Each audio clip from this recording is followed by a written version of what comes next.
Baik semuanya, Assalamualaikum warahmatullahi wabarakatuh. Selamat pagi teman-teman semua. Pagi. Pagi. Bu. Nah, teman-teman semua di sini nih, kita juga sudah kedatangan narasumber nih. Ada Dokter Itar Mawati. Selamat siang, Dok. Ya, selamat siang. Baik, nah teman-teman semua di sini nanti kita ada sesi kaput ya. Jadi teman-teman semua di sini berkesempatan untuk mendapatkan door prize. Tapi sebelum itu nanti juga ada sesi sponsorship ya Ibu ya dan teman-teman semua dari pihak kami. Seperti itu. Jadi diharapkan untuk teman-teman semua di sini nanti menyimak penjelasan dari Dokter Ita dan juga dari rekan saya nanti akan menyampaikan sesuatu. Karena nanti ada berhubungan dengan kaput yang bisa teman-teman ikuti untuk mendapatkan door prize. Oke, untuk dokter boleh saya sedikit memperlihatkan CV-nya untuk sesi boleh kaput. silakan. Baik, teman-teman bisa disimak ya untuk nanti di sesi kaputnya. Oke, saya share screen ya. Sudah terlihat teman-teman? Sudah, Bu. Oke, bisa teman-teman lihat ya. Dr. Ita Rahmawati, sarjana sastra Magister Kesehatan. Lahirnya di Lamongan 10 Mei 1985. Sini juga ada riwayat pendidikan perguruan tinggi, riwayat jabatan di perguruan tinggi, dan riwayat jabatan di organisasi. Mungkin saya tidak bisa memperlihatkan satu persatu karena waktu dan terbatas. Mungkin untuk di sini teman-teman bisa menyimak ya, karena bisa nanti berhubungan dengan sesi kahutnya nih. Oke. Duduknya bagus.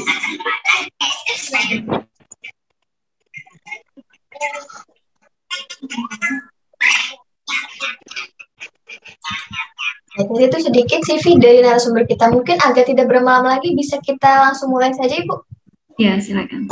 Oke, untuk share screen-nya dari saya atau? Saya saja gimana? Oke, baik teman-teman semua, bisa disimak ya penjelasan dari Dr. Ita. Untuk lanjutnya, dipersilakan, Dok. Oke, bisa kita mulai ya. Assalamualaikum warahmatullahi wabarakatuh. Terima kasih Widya Pindo untuk kesempatan berbagi ilmu pada pagi hari ini ya. Sehat-sehat semua? Alhamdulillah sehat. Ya, jadi hari ini memang topiknya tentang metodologi penelitian. Karena sebenarnya metodologi penelitian itu bisa digunakan untuk semua jenjang pendidikan. Bisa ke D3 kebidanan, kemudian nanti kalau melanjutkan lagi ke S1 kebidanan, kemudian ke profesi, nanti juga bisa ke pasca sarjana, baik magister maupun doktor. Karena kita kuliah pakar tentang metodologi penelitian, jadi nanti kita akan membahas bagaimana memahami sebuah riset dengan mudah. Karena sebenarnya ketika kita mau meneliti, maka kita harus paham dulu bagaimana runtutan dari sebuah riset itu dibangun. Gitu. Jadi untuk anak-anak D3 biasanya dikenal dengan karya tulis ilmiah, yang ada orang mengenal juga dengan mini riset. Nanti kalau sudah sarjana baru skripsi, kalau nanti S2 tesis, kalau S3 baru disertasi gitu ya. Oke, sekarang kita akan belajar kenapa sih kok kita perlu meriset gitu ya. Kenapa kita perlu meneliti sesuatu. Sebelum kita masuk ke tahap metodologi penelitian, tentunya kita harus paham dulu gitu. Kenapa kita harus meneliti gitu. Kira-kira ada yang mau menjawab?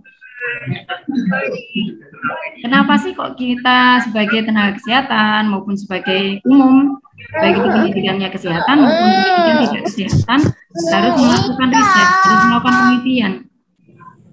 Bahkan setiap jenjang pendidikan itu mensyaratkan kelulusannya adalah ditutup dengan karya ilmiah. Jadi di akhir dari pendidikan itu harus diakhiri dengan karya tulis ilmiah, skripsi, tesis, disertasi gitu.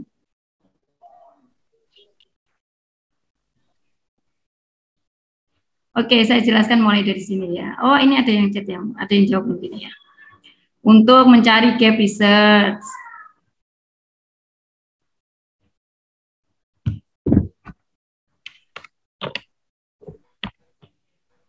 Suara saya sudah jelas? Jelas, Bu. Jelas ya. Untuk mencari gap research, ada yang menyampaikan untuk memperbarui ilmu, untuk membuktikan teori gitu ya. Oke, saya jelaskan di sini ya. Jawabannya memang benar ya, salah satunya itu. Tapi saya ingin menjelaskan dari gambar ini. Gitu. Ketika kita melihat sesuatu, gambar seperti ini misalnya, ya, pasti di situ ada banyak pertanyaan yang ada di dalamnya. Kenapa, dari sudut mana kita ingin melihat?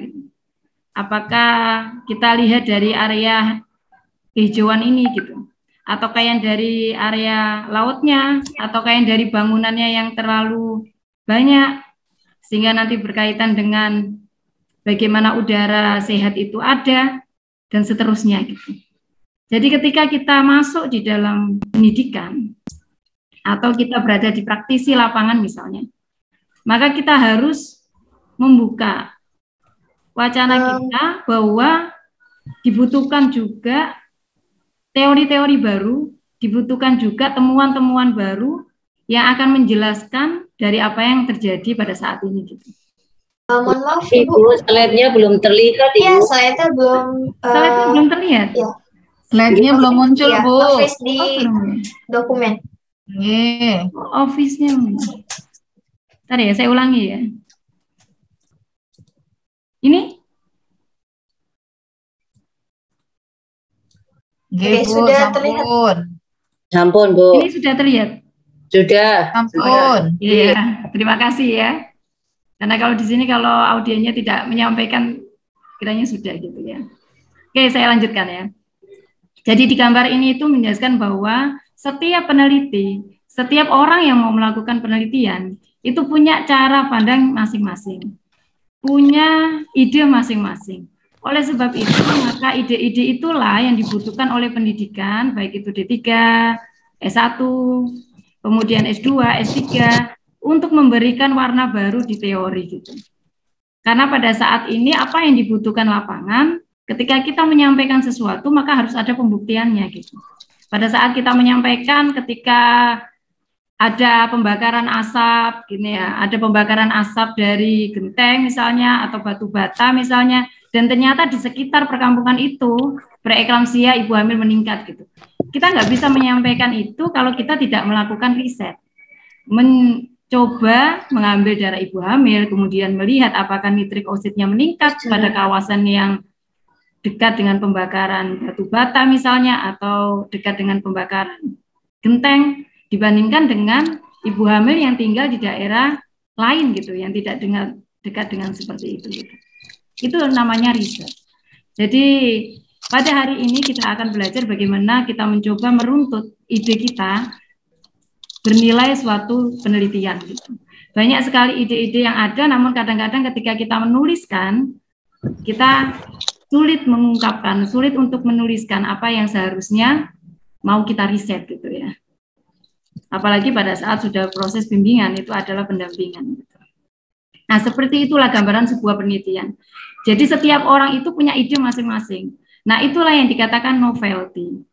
Jadi setiap ide dari setiap orang yang mau meneliti itu adalah kekhususan dan tidak bisa diambil oleh orang lain gitu. Oleh sebab itu maka dibagikan dengan tulisan, dengan publikasi. Itu kira-kira sekilas gambaran tentang ide penelitian. Nah, sekarang kita akan membahas bagaimana meruntut sebuah ide itu menjadi tulisan yang bermakna gitu. Karena ketika kita punya ide, kemudian kita tidak mengemas dengan baik, maka hanya sekedar ide saja. Ketika kita bertanya, kenapa ya kok sekarang hipertensi dalam kehamilan atau orang-orang yang hamil itu kok tekanan darahnya banyak yang tinggi ya dibandingkan pada saat dulu mungkin gitu. Kasusnya kenapa terus meningkat gitu. Ide itu tidak akan berjalan kalau kita tidak ingin mencari tahu apa yang terjadi dibandingkan dengan teori yang ada. Diawali dulu dengan teori. Jadi kalau kita punya ide lapangan, ada sesuatu masalah nih, maka Anda harus cari dulu teorinya. Poinnya di situ. Benar nggak sih di teori itu seperti itu? Kenapa ya? Kok orang sekarang ketika pelayanan di Puskesmas, padahal di situ dia BPJS misalnya gratis, tapi kenapa lebih memilih ke tempat lain yang bahkan lebih membayar gitu? Apa karena kepuasan? Apa karena fasilitas? Nah, itu ide berpikir. kita akan melihat ide itu menjadi sebuah riset ketika kita melihat review ke teori. Jadi teori dan fakta empirik ini harus bersamaan. Jadi kita lihat dulu teorinya. Benar tidak ya, kalau di teori, apakah ada patofisnya anak yang ibu hamil yang di situ melahirkan, kemudian melahirkan bayi BPLR, itu nanti akan beresiko lebih ke stunting dibandingkan anak yang tidak lahir BPLR contohnya. Maka Anda harus lihat dulu di teorinya, ada nggak patofisiologisnya ke sana? Secara teori bagaimana? Kemudian baru fakta empirik. Fakta empirik itu fakta yang terjadi di lapangan. Apa yang terjadi di lapangan? Apakah harus kita melihat langsung, observasi langsung, padahal kita belum riset gitu? Pertanyaannya kan di sana ya. Fakta empirik itu bisa didapatkan dari hasil penelitian orang lain. Jadi kita tidak bisa mengatakan, oh kita kan belum penelitian gitu. Bagaimana kita mencari tahu fakta? Kan nanti baru kita riset. Anda harus membuka wacana bahwa pada saat ini semua berkembang dengan pesat. Ide kita itu mungkin saja sudah pernah terjadi di ide orang lain, tapi kompleksitasnya berbeda, lokasinya berbeda, sasarannya juga bisa berbeda. Sehingga fakta empirik itu bisa diambil dari riset sebelumnya yang mendekati dengan apa yang kita teliti. Dan biasanya kita bilang dengan runtutannya di keaslian penelitian. Jadi kita mengkolektif dulu. Ide kita tentang apa contohnya. Kita mau neliti aspeknya apa dulu. Reklamasi misalnya. Kolektif dulu penelitian-penelitian yang sudah ada tentang itu. Oh ternyata saya punya ide mau neliti tentang manajemen laktasi misalnya. Kolektif dulu penelitian sebelumnya tentang itu. Dirangkum gitu. Buat tabel, ada nama peneliti, tahun berapa, judulnya apa, hasil penelitian dia apa, dia pakai jenis penelitian apa, sampelnya siapa. Dari sekian yang dirangkum itu, baru nanti akan membuktikan apa yang ingin kita kaji di luar itu. Jadi dua itu dulu. Teori, cari teorinya, baik itu dari buku literatur, ataupun sekarang semua sebuah e-book. Jadi kita bisa juga menggunakan e-book. Jadi sekarang itu kalau mau pesan buku, bisa juga dengan buku teks, atau juga dengan e-book. Jadi selagi buku itu dapat dipertanggungjawabkan sumber dan juga ISN-nya ya atau ISBN-nya, ya sudah bisa digunakan gitu. Nah, fakta empirik itu tidak bisa hanya sekedar asal dari penelitian orang lain, harus jelas jurnalnya dari mana, artikelnya dipublikasikan di mana. Jadi sekarang itu ketika semua ingin meneliti, maka mencari fakta empirik itu dari penelitian sebelumnya gitu. Ringkasnya seperti itu. Bisa dari Google Scholar gitu ya. Bisa juga dari EBSCO, ProQuest, macam-macam. Nah, dari situ kemudian kita baru lihat apa yang Anda temukan, baik itu di medik maupun di kesehatan masyarakat. Mau kesehatan murni ataupun yang terjadi di masyarakat, kesehatan secara umum, ataupun di situ tidak kesehatan, non-kes sekalipun. Apa yang terjadi saat ini yang Anda amati sementara gitu ya. Makanya kenapa penelitian itu nanti ada hipotesis, jawaban sementara gitu. Jadi teori bagaimana, fakta empirik dari penelitian sebelumnya bagaimana, dan dua poin ini nanti yang akan masuk di latar belakang. Baru dibandingkan dengan asesmen yang ada di lapangan, bisa melalui studi pendahuluan. Studi pendahuluan itu tidak selalu kita harus datang mengambil data, tapi kalau sekarang semua by data, by internet kan, by online maksud saya ya, tidak by internet, by online. Anda tidak perlu mengunjungi dinas kesehatan, Anda tidak perlu datang juga ke Kementerian Kesehatan, sekarang semua website terbuka, semua data apapun terbuka. Dari Kementerian Kesehatan, kemudian dari dinas kesehatan, baik itu provinsi, kabupaten, kota, itu semua diupload gitu. Sehingga Anda bisa membedah di sana. Saya punya ide ini, cari teorinya, cari penelitian sebelumnya, kemudian Anda lihat kondisi saat ini melalui data yang dilaporkan baik itu di Kementerian Kesehatan, Dinas Kesehatan, maupun data-data statistik lainnya. Atau kabupaten dalam angka, Indonesia dalam angka. Jadi sekarang semua serba online ya. Jadi kita bisa mengunduh. Dan mengunduh itu harus dari websitenya, harus dari website yang benar gitu, yang akurat. Tidak hanya asal dari bacaan yang beredar gitu. Dari situlah kita bandingkan. Ketika kita bisa melakukan studi lapangan atau studi pendahuluan bahasanya ya, maka kita bisa melakukan itu dan masuk di sini. Kita bandingkan teori seperti apa yang kita temukan seperti apa. Apakah ada kaitannya gitu, makanya VSI.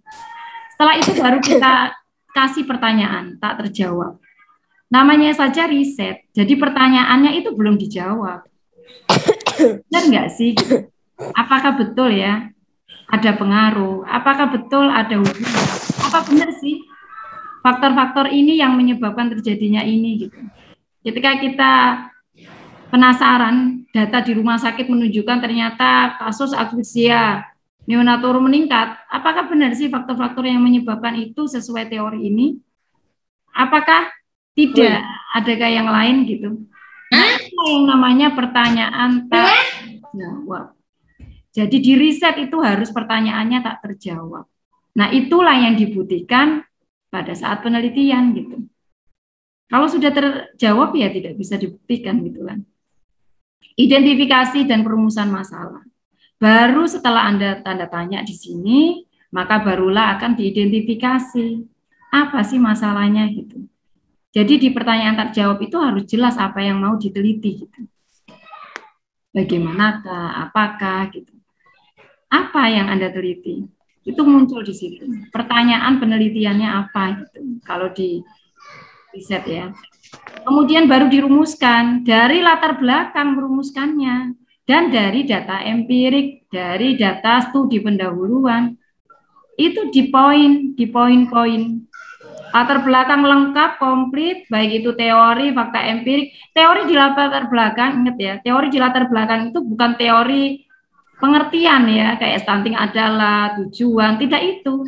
Tapi apa yang mengena, apa yang terkait dengan apa yang kita teliti gitu. Ketika kita menanyakan faktor yang mempengaruhi terjadinya asfiksia, berarti mencari teori tentang penyebab asfiksia. Apa saja faktornya yang berpengaruh dari teori yang sudah ada atau dari riset orang lain gitu. Kemudian dari data, kasusnya. Jadi bukan pengertiannya, tujuannya dan seterusnya ya.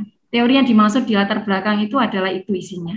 Jadi bukan bagiannya gitu, bukan tinjauan teorinya. Dan ini yang seringkali salah persepsi gitu. Kita membuat latar belakang banyak sekali, tapi isi di dalamnya tidak mengena ke pertanyaan penelitian. Ketika kita berbicara apakah ada hubungan pengetahuan dengan laktasi misalnya, maka di situ harus mengungkap kenapa kok laktasi itu bisa dipengaruhi oleh pengetahuan. Dari riset yang ada, kalau orang berpengetahuan tinggi, maka perilakunya bagaimana? Nah, itu kan teori ya. Jadi teori perilaku misalnya. Jadi statement-statement itu yang dikutip gitu. Dirumuskanlah lagi poin-poin, apa yang mengena sesuai pertanyaan penelitian. Di poin-poin perumusan. Di dalamnya juga akan memuat tujuan penelitian. Apa saja yang mau dikupas gitu. Jadi tujuan penelitian itu sebenarnya pertanyaan juga di dalamnya. Apa saja yang mau dicari gitu. Lebih pasnya seperti itu. Apa saja yang Anda mau cari gitu. Baru kemudian dirumuskan ketinjauan teoritis. Jadi tinjauan teoritis itu yang biasanya masuk ke bab 2. Mau itu KTI, skripsi, tesis, disertasi. Di tinjauan teoritis inilah semua hal ditulis secara lengkap dan detail. Dan diprioritaskan harus dengan textbook. Textbook di sini maksudnya bisa e-book. Tetapi sumber pustaka yang terbanyak tidak kemudian dari jurnal gitu, ketika sudah masuk ke tinjauan teoritis. Jadi bukunya di sini adalah bisa e-book, bisa buku cetak, beberapa diselipi juga dengan hasil kajian atau jurnal, tapi tidak murni dari jurnal. Di tinjauan teoritis inilah dibedah judul itu gitu, sesuai topiknya.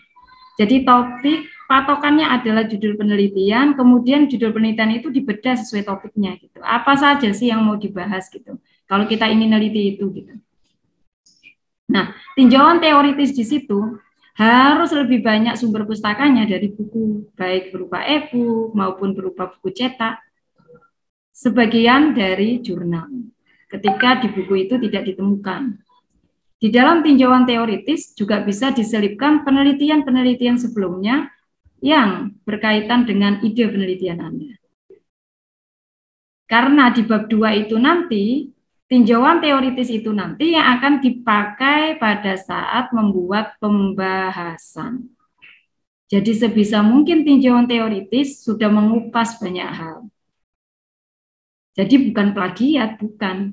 Karena justru pembahasan itu mengambilnya dari tinjauan teoritis. Maka di tinjauan teoritis itulah harus semua hal dimasukkan gitu. Yang berkaitan dengan penelitian Anda gitu maksudnya ya. Pada saat kita sudah menuliskan di bab 2 tinjauan teoritis, maka selalu akan diakhiri dengan kerangka teori. Beberapa skripsi ataupun tesis, disertasi, kerangka teori, dan kerangka konsep dipisah dalam bab yang berbeda. Pada saat di KTI atau skripsi, kerangka teori dan kerangka konsep itu biasanya kerangka teori masuk di tinjauan teoritis gitu kalau di KTI. Kalau di skripsi, tesis, disertasi, dia berada di bab tersendiri gitu. Karena saking pentingnya tinjauan itu gitu. Ketika kita mau mengupas sesuatu, maka di situ harus jelas gitu apa yang mau dikupas. Barulah kemudian kita ke perumusan hipotesis. Disinilah dugaan sementara Anda gitu. Muncullah yang namanya H0 dan HA. H0, HA gitu ya. Itu adalah jawaban sementara gitu. H0 atau HA. Itu kalau kita judul penelitiannya pengaruh, hubungan, perbedaan, H0 itu ya tidak ada pengaruh, tidak ada perbedaan, tidak ada perbandingan. Jadi dia negatifnya gitu ya. Kalau HA ada pengaruh, ada hubungan, ada perbedaan, perbandingan, faktor yang paling berpengaruh. Jadi jawaban-jawaban sementara dugaan kita.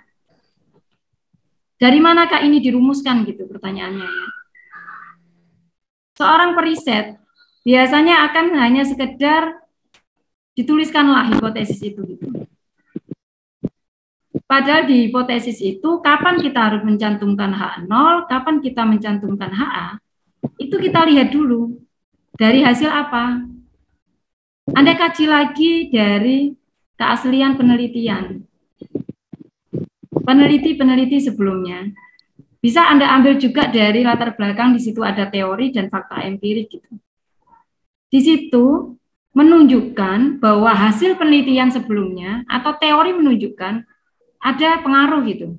Penelitian sebelumnya juga banyak hasilnya ada pengaruh. Tidak ada hasil, tidak ada pengaruh gitu. Kalau seperti itu secara otomatis perumusan hipotesisnya HA. Karena dugaan sementara Anda ada pengaruh. Dasarnya dari mana? Dari teori dan fakta empiris. Dua-duanya menunjukkan ada pengaruh gitu. Dan Anda ingin membuktikan, benar nggak sih? Ada hubungan, ada pengaruh. Faktor-faktor itu yang menjadi penyebabnya. Tapi ketika Anda membedah penelitian sebelumnya, ternyata ketemu ada yang ada pengaruh, tapi juga beberapa penelitian lain ternyata tidak ada pengaruh. Padahal di teori ada pengaruh, ada kaitannya gitu, secara patofisiologi atau secara keilmuannya ada hubungannya, ada kaitannya. Tapi ketika melihat riset sebelumnya, ada beberapa yang hasilnya ada pengaruh, ada beberapa yang hasilnya tidak ada pengaruh, ada beberapa yang ada hubungan, ada beberapa yang tidak ada hubungan gitu. Terus hipotesis saya, apakah HA saja, HA0 saja gitu, pertanyaannya kan di sana ya. Maka ketika menemukan seperti itu, dua-duanya ditulis. HA ditulis, H0 ditulis. Yang mana dulu yang ditulis? H0, HA. Dugaan Anda dua. Ada pengaruh, tidak ada pengaruh, dan ada pengaruh. Nanti riset Anda membuktikan seperti apa gitu. Seperti itu ya. Jadi di perumusan hipotesis seperti itu. Gitu. Kita tidak bisa hanya sekedar kalau hipotesis itu berarti harus HA gitu. Tidak. Hipotesis itu adalah jawaban sementara gitu. Tetapi tidak boleh H0. Kalau dari awal sudah terdeteksi tidak ada kaitan, penelitian lain juga banyak tidak ada pengaruh lah, kenapa kita teliti gitu pertanyaannya.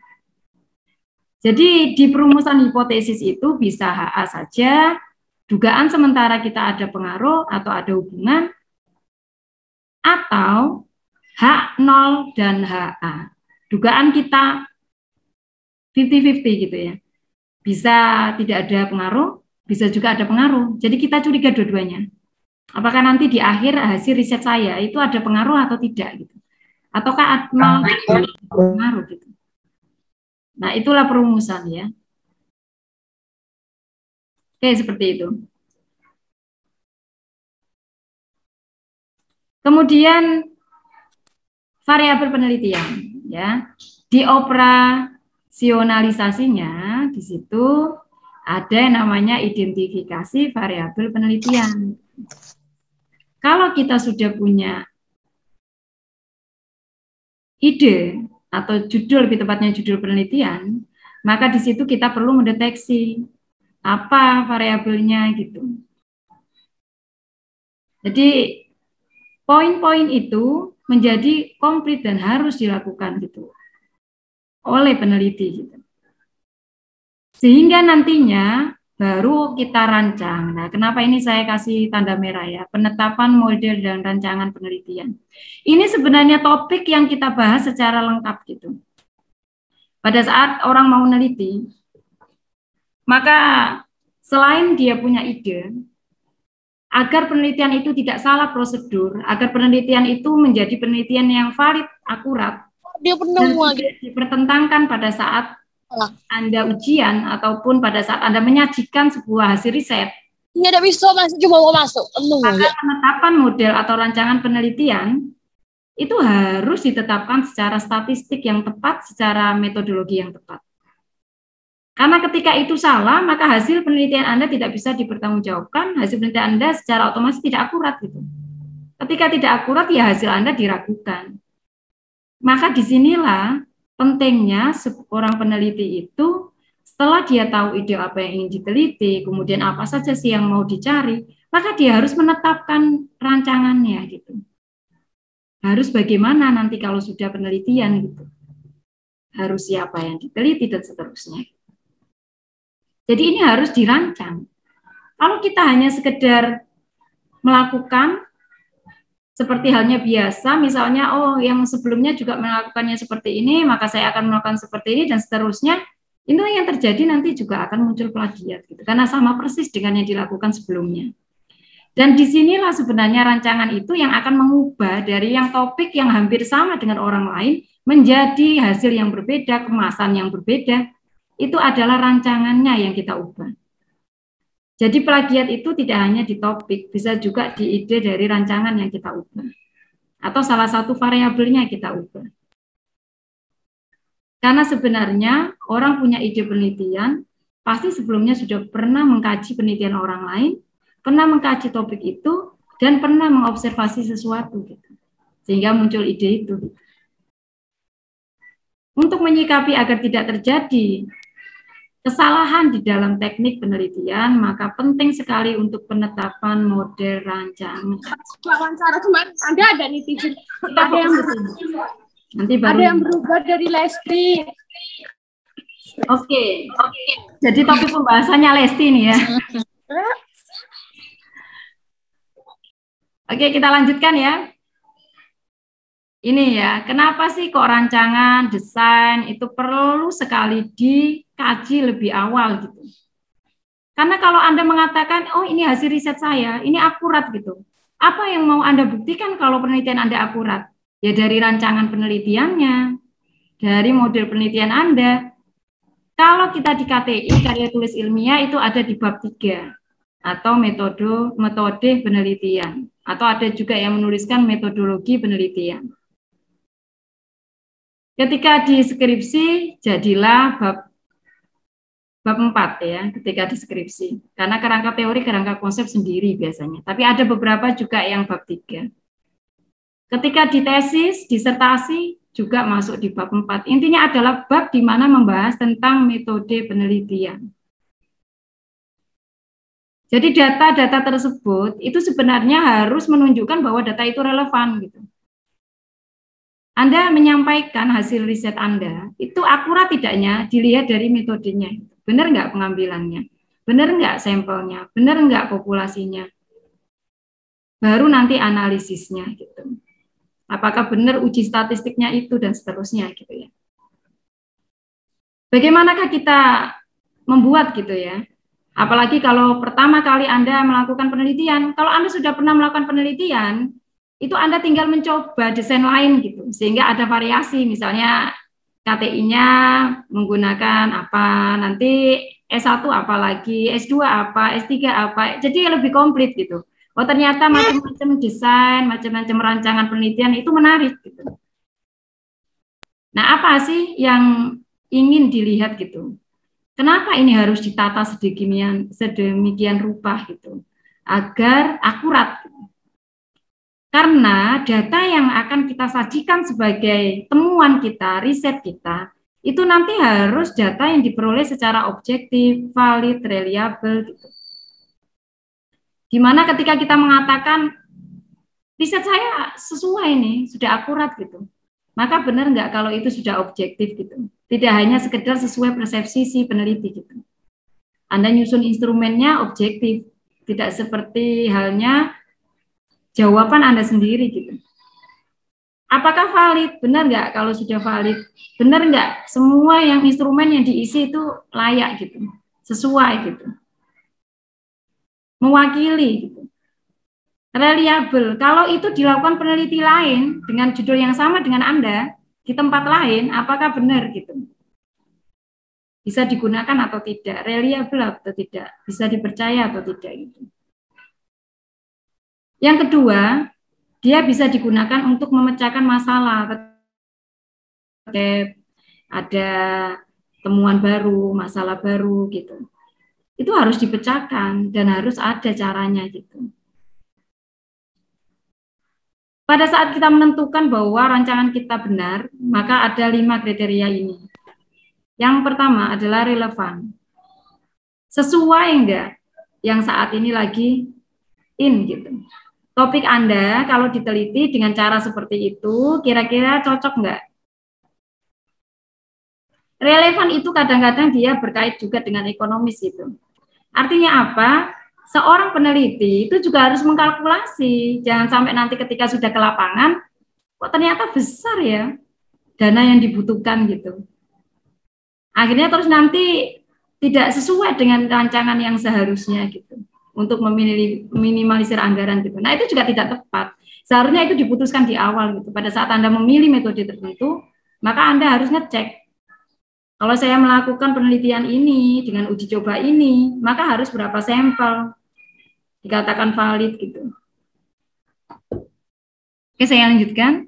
Penelitian kesehatan, jadi observasional ataukah eksperimen. Hanya ada 2 penelitian ya. Sebenarnya penelitian itu, mau itu kesehatan, mau itu non-kes ya. Jadi kebetulan karena kita kemarin pesnya penelitian kesehatan, jadi saya cantumkan di penelitian kesehatan. Tapi sebenarnya desain ini juga bisa digunakan oleh penelitian non-kesehatan. Jadi bisa penelitian kesehatan, bisa penelitian non-kesehatan. Penelitian itu ada 2 ya. Kalau kita ingin penelitian kuantitatif atau menggunakan angka, hasil penelitian kita sesuai dengan angka gitu. Angkanya seperti ini, ada hubungan atau tidak, ada pengaruh atau tidak, nilai p-value-nya berapa gitu. Maka itulah yang dikatakan kuantitatif gitu. Tapi kalau kita ingin membaca hasil penelitian risetnya berbunyi, naratif ya, narasi gitu. Nah, itulah yang namanya penelitian kualitatif. Riset-riset sekarang, kalau kita meneliti sosial, kesehatan juga, sekarang sudah mengarah ke kualitatif juga. Nanti hasil penelitiannya adalah narasi bentuknya, paparan gitu ya. Sosial masyarakat saat ini seperti apa gitu. Tapi kalau kuantitatif, maka nanti ada pembuktian secara statistik, secara angka gitu. Ada p-value-nya, nilainya, statistiknya, apakah ada pengaruh atau tidak, nilainya berapa. Terus nanti yang baik berapa, cukup berapa, misalnya kalau pengetahuan ya, yang baik berapa, cukup berapa, kurang berapa gitu. Jadi ada angka. Nah, itulah yang dikatakan penelitian kuantitatif gitu. Penelitian kuantitatif ada dua, observasional, ada yang eksperimen. Jadi kalau kita mau meneliti sesuatu, kita harus lihat dulu, kita mau mengemasnya apa gitu. Apakah mau observasi saja terus dapat hasil, ataukah mau kita kasih perlakuan tuh gitu. Kita kasih perlakuan, terus kita observasi hasilnya gitu. Ataukah hanya sekedar ingin tahu gitu, seperti apa risetnya gitu. Nanti hasilnya seperti apa. Jadi nggak perlu perlakuan gitu. Nah, itulah yang dikatakan observasional. Observasi in nature, maksudnya alamiah saja. Anda tidak perlu melakukan perlakuan apapun. Tapi kalau Anda ingin eksperimen, maka di situ harus ada manipulasi. Manipulasi di sini apa maksudnya? Perlakuan. Ada sesuatu yang Anda kemas. Ada sesuatu yang Anda sajikan gitu. Contohnya apa? Misalnya Anda ingin meneliti gitu. Orang yang diberikan senam hamil itu nyeri punggungnya berkurang atau tidak ya. Terus Anda melakukan riset gitu. Anda kasih kelompok yang diberikan pelatihan, diberikan senam hamil, perlakuannya senam hamil. Ada kelompok lain yang tidak misalnya. Bisa juga eksperimennya model seperti itu. Atau Anda lihat gitu. Ketika dia tidak diberikan senam, nanti hasilnya bagaimana? Kalau sudah bagaimana? Atau penyuluhan gitu. Pengetahuannya awalnya bagaimana ibunya, pengetahuannya misalnya pengetahuan tentang tanda bahaya gitu. Nanti kalau sudah diberikan penyuluhan bareng-bareng, setelah itu dilakukan pos lagi. Anda kaji lagi gitu. Nah, hasilnya bagaimana gitu. Nah, itulah eksperimen. Jadi dua hal yang berbeda ya. Ketika Anda berbicara observasi tanpa perlakuan apapun, apa saja hasilnya, itulah hasilnya. Kalau eksperimen harus ada perlakuan, intinya di situ, baru diobservasi. Observasional bisa juga deskriptif, bisa analitik. Nah, ini yang sering kita gunakan. Apakah metodologi deskriptif ataukah metode analitik? Mau metode deskriptif, mau metode analitik, atau biasanya pertanyaan di penelitiannya, jenis penelitian apa gitu. Deskriptif. Jenis penelitian apa? Analitik gitu. Kan seperti itu ya. Nah gitu. Kalau metode eksperimen, ini kita bahas satu-satu ya. Kita bahas dulu deskriptif. Deskriptif gitu. Pada saat kita ingin hanya sekedar menggambarkan saja apa yang terjadi, fenomena yang terjadi, seperti halnya survei, screening, gambaran, deskripsi ya, studi deskriptif. Jadi kalau deskriptif itu nggak selalu harus judulnya studi deskriptif. Ada juga gambaran, ada juga langsung ke judulnya, gitu ya. Misalnya bagaimana ini ya, misalnya bagaimana manajemen laktasi misalnya, langsung seperti itu. Bisa juga diberikan gambaran, bisa juga studi deskriptif, bisa juga survei atau screening, DDST misalnya. Jadi semua hal yang hanya menggambarkan, semua hal yang hanya mengkaji, itulah namanya deskriptif. Karakteristik, faktor-faktor yang mempengaruhi. Kalau kita hanya sekedar ingin menggambarkan masing-masing variabel ya deskriptif. Sekedar ingin tahu karakteristiknya apa saja gitu. Faktor-faktor yang mempengaruhinya apa saja tanpa mengkaitkan. Baru kemudian kalau kita ingin meneliti lebih lanjut, kita ingin tahu gitu, pengaruhnya apa, hubungannya apa, faktor apa yang paling berpengaruh, faktor apa yang paling penyebab terjadinya. Nah, disitulah baru metode analitik. Ada korelasi. Poinnya adalah kalau kita menyampaikan riset kita analitik, maka di situ ada korelasi, ada pengaruh, ada hubungan, ada sebab akibat. Jadi seperti itu. Sebab akibat di sini sebab akibat tanpa perlakuan. Jadi faktor resiko, lebih tepatnya ke faktor resiko gitu. Sementara kalau di eksperimen sebab akibatnya itu antar fenomena. Jadi ada perlakuan tersendiri dulu gitu. Nah, kita bahas sekarang ke analitik. Ini yang paling sering digunakan pada mahasiswa D3, S1. Tidak menutup kemungkinan juga pada mahasiswa S2, S3 juga butuh, karena itu dasar. Jenis penelitiannya cuma nanti yang membedakan variabelnya lebih banyak kalau S2, S3. Ketika di D3, S1, variabelnya terbatas gitu. Nah, itu saja yang membedakan. Tapi desainnya sama. Analitik. Analitik itu korelasi. Kita curiga bahwa ada sesuatu berhubungan dengan sesuatu. Sesuatu berpengaruh dengan sesuatu. Maka di situ kita harus lihat desainnya apa gitu. Jadi kalau pertanyaannya jenis penelitian, maka jawabannya deskriptif ataukah analitik. Tapi kalau desainnya, desain penelitian, itu mengarah ke jenis penelitian tadi. Tapi kita mau desainnya bagaimana gitu. Nah, itulah yang dikatakan cross-seksional ataukah kajian longitudinal. Jadi ada dua kajian ya, desain. Bisa cross-seksional, 2 variabel diteliti pada saat yang sama, 4 variabel, 5 variabel, 6 variabel diteliti pada saat yang sama, di satu waktu. Tidak flashback, tidak retro, tidak flashback atau retro, tidak ke depan atau prospektif. Jadi saat yang sama. Sebab akibatnya di saat yang sama, atau hubungannya di saat yang sama, pengaruhnya di saat yang sama. Jadi point time ya. Yang membedakan antara cross-seksional dan longitudinal adalah point time-nya. Data itu diambil bersamaan dan pada saat itulah data diambil gitu. Jadi kalau kita ingin mengkaji misalnya ya, hubungan pekerjaan dengan kadar hemoglobin gitu. Kalau kita mau desainnya adalah cross-sek, maka saat ini dia bekerja apa? Terus HB-nya dites gitu. Itu kalau kemasan kita mau cross-seksional. Nah, bagaimana kita menentukan kemasan itu apa? Ya peneliti memang gitu.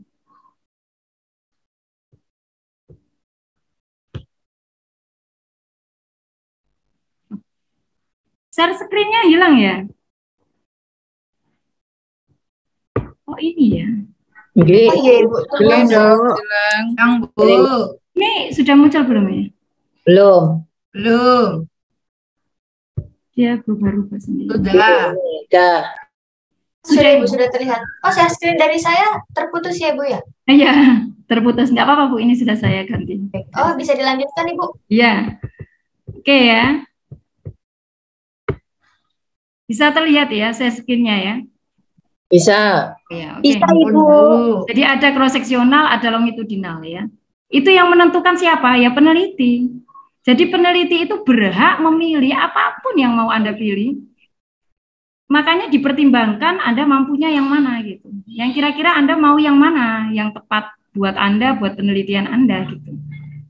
Jadi semua penelitian itu kemasannya tergantung kita peneliti mau memotongnya dari mana gitu. Ketika point the time kita hanya ingin melihat, oh dia sekarang bekerja apa, terus sekarang dites tuh kadar HB-nya. Ternyata kalau pekerjaannya ini kadar HB-nya berapa gitu. Nah itu waktu yang sama. Dua-duanya dikaji pada saat yang sama. Tapi kalau Anda ingin melihat, kok rasanya tidak pas ya, siapa tahu 6 bulan kemarin dia bekerja yang lain gitu. Kan bisa jadi HB-nya nggak saat ini kan. HB-nya saat ini, tapi pekerjaannya kan berlangsung 6 bulan yang lalu, makanya kadar HB-nya menurun gitu. maka Anda akan berpikir lain, tidak pakainya cross-seksional atau time gitu. Tapi Anda akan berpikir periode. Apakah mau flashback atau mau ke depan gitu. Sekarang pertanyaannya di situ. Rasanya tidak pas ketika saya meneliti pengaruh pekerjaan terhadap kader HB. Saat ini bekerja apa, terus HB-nya berapa. Itu namanya point time. Ketika Anda merasa bahwa itu tidak tepat gitu, saya mau neliti tapi yang namanya orang kader HB itu nggak mungkin langsung gitu. Pasti pekerjaannya sudah dilakukan sebelumnya gitu. Maka Anda akan menggunakan kajian longitudinal. Mau yang mana? Tergantung si periset. Apakah mau case control ataukah mau cohort? Pertanyaannya, Anda punya waktu banyak atau tidak gitu. Ketika Anda sebagai target lulus, rasanya tidak pas ketika kita meriset sesuatu butuh waktu lama gitu. Jadi di kajian longitudinal ini ada desain yang bisa Anda gunakan gitu untuk menyingkat waktu gitu. Ketika Anda pakai case control, maka Anda akan melakukannya dengan flashback. Artinya apa? Bahwa Anda tidak perlu menunggu akibat itu gitu. Jadi Anda flashback-kan yang pekerjaannya gitu. Contohnya tadi pekerjaan terhadap kader HB gitu. 6 bulan yang lalu atau 3 bulan yang lalu pekerjaannya apa?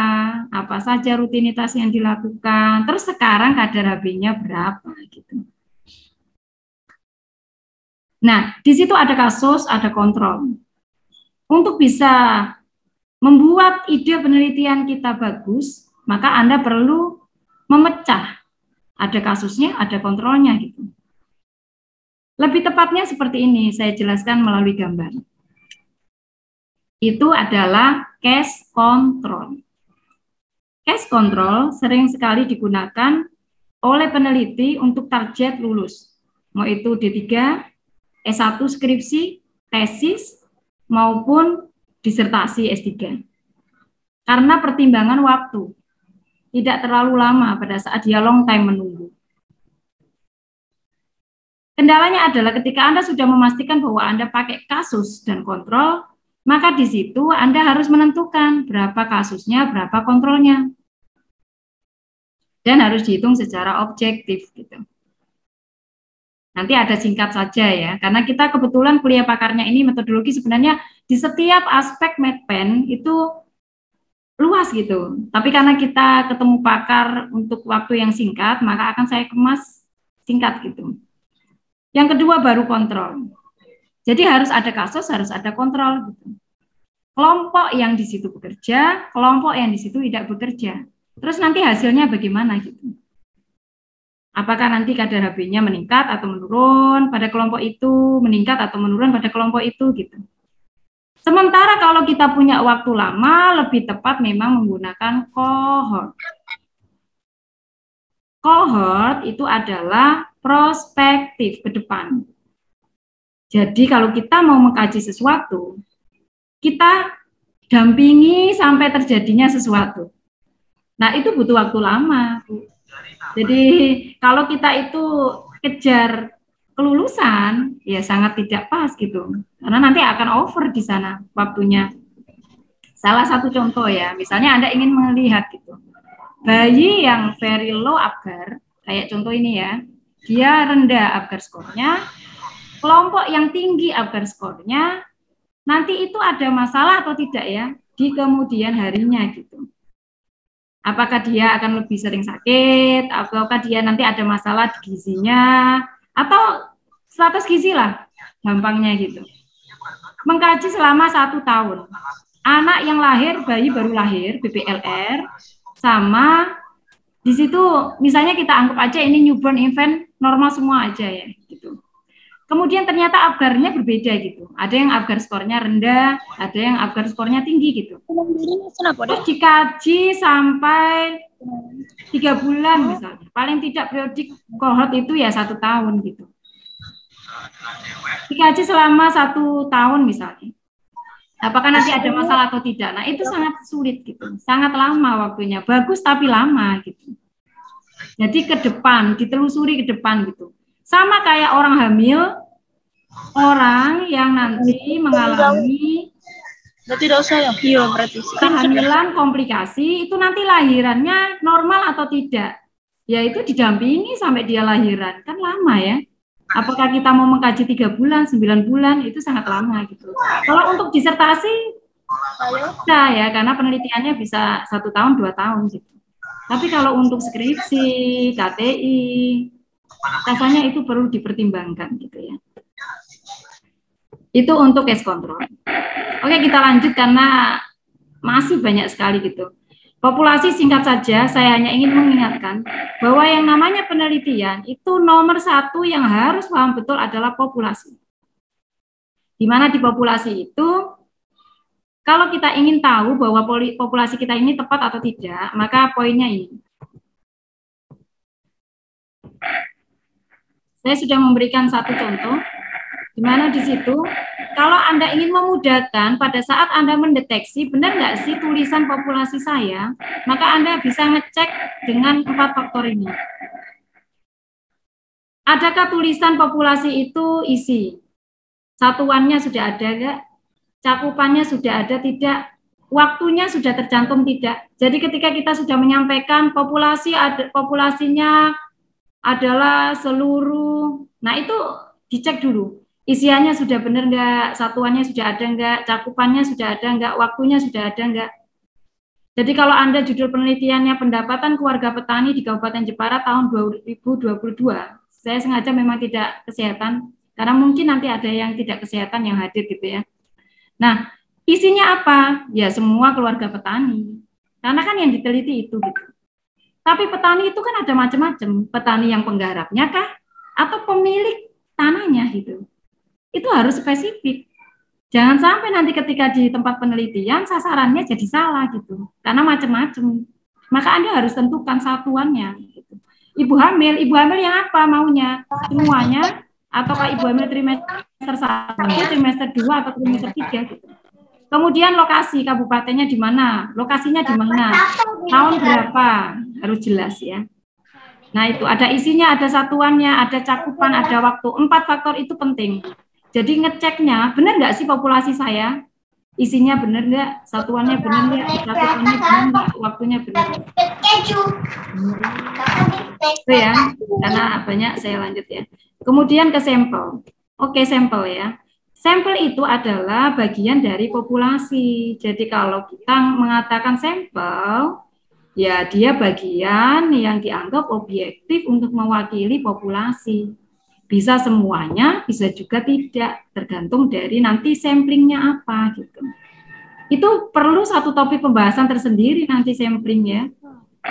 Dan kita tidak bisa menjelaskan semuanya gitu ya. Oke, patokannya apa Bu kalau sampel gitu? Patokannya yang pertama, sampel itu harus akurat gitu, mewakili populasi. Jadi bunyi populasi dan sampel itu seirama, gak mungkin melenceng jauh gitu. Kalau populasinya semua ibu hamil, sampelnya apa? Mau ibu hamil kah? Ataukah ibu hamil trimester 1 kah? Dan dia harus sederhana dan bisa dilaksanakan. Jadi jangan sampai nanti nggak bisa ketemu responden karena sulit. Jadi sampel itu yang kira-kira kita itu bisa mencapai si subjek penelitian tadi gitu.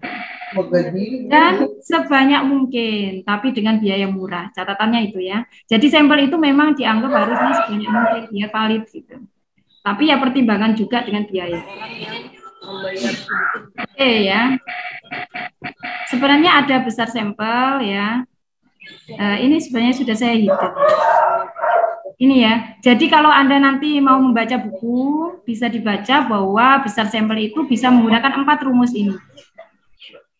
Nanti bisa diberikan oleh panitia slide-nya ya. Sengaja memang saya hidden gitu.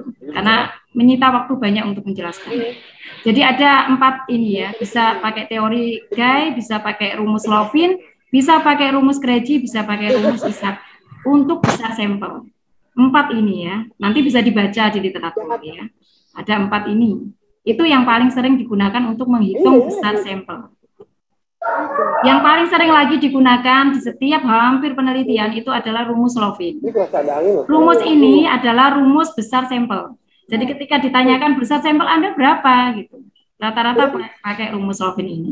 Tidak menutup kemungkinan pakai rumus yang lain. Intinya adalah Anda bisa menggunakan besar sampel sesuai peneliti, yang penting ada dasar. Seminimal mungkin gitu. Karena biaya nanti akan berpengaruh ketika terlalu banyak. Nah, besar sampel itu untuk meminimalisir biar nggak terlalu banyak sampelnya gitu. Tapi sesuai statistik. Oke, kita lanjut terakhir ya ke analisis data. Karena kita terbatas juga oleh waktu ya. Jadi saya lanjut ke analisis data. Oke, kita fokus ke analisis data.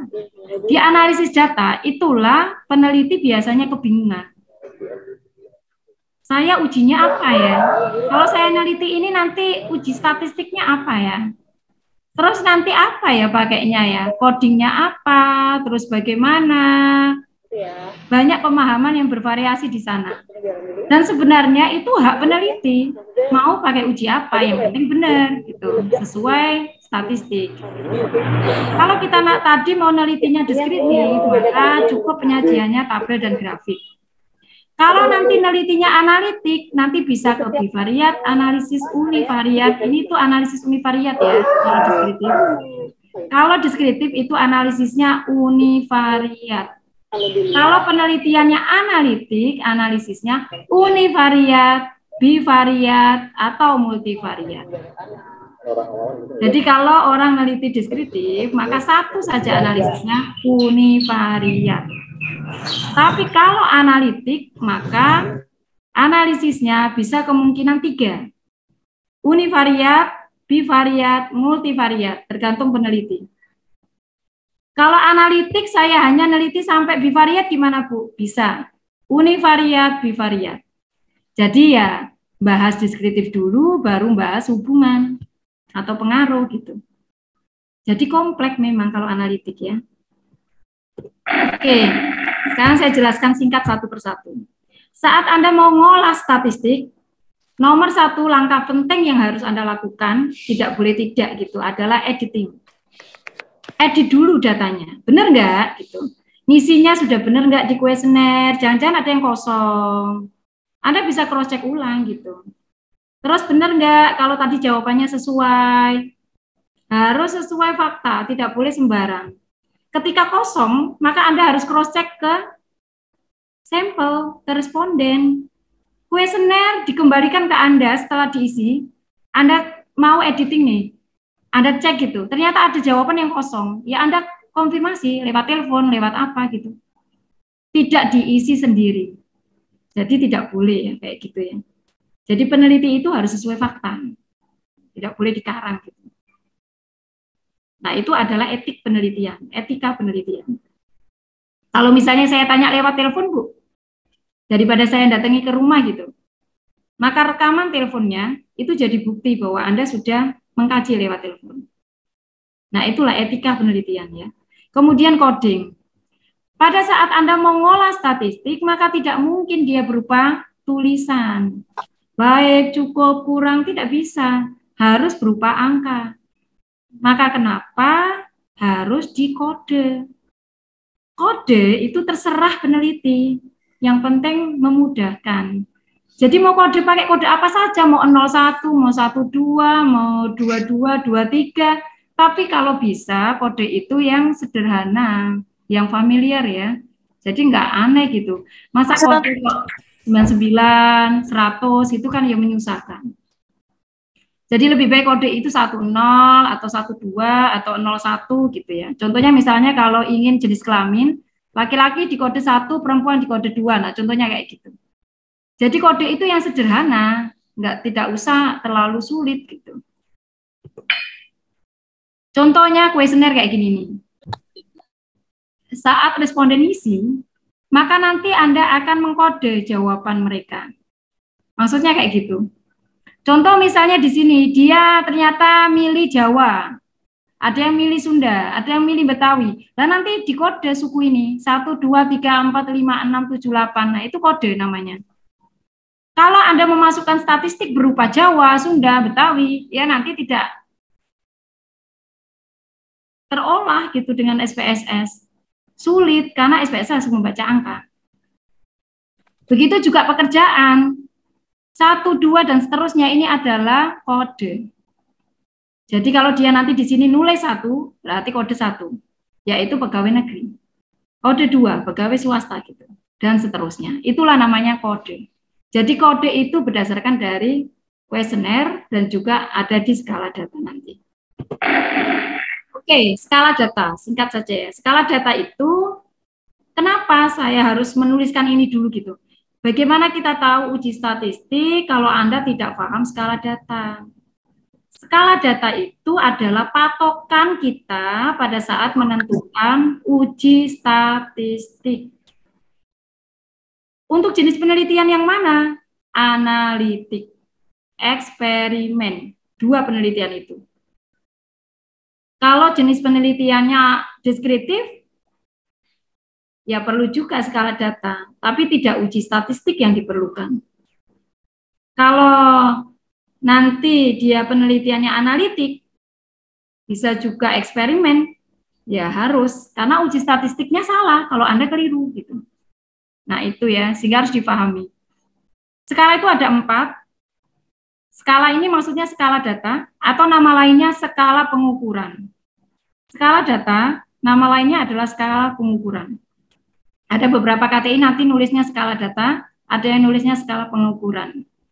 Nah, ada 4 ya, nominal, ordinal, interval, rasio. Kalau kita mengingat ya, itu memudahkan kita kasih kayak gini. Nominal, ordinal kita anggap di situ adalah kategori. Nah, ini ya.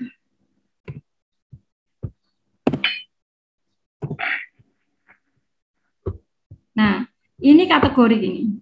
Jadi skala nominal, ordinal.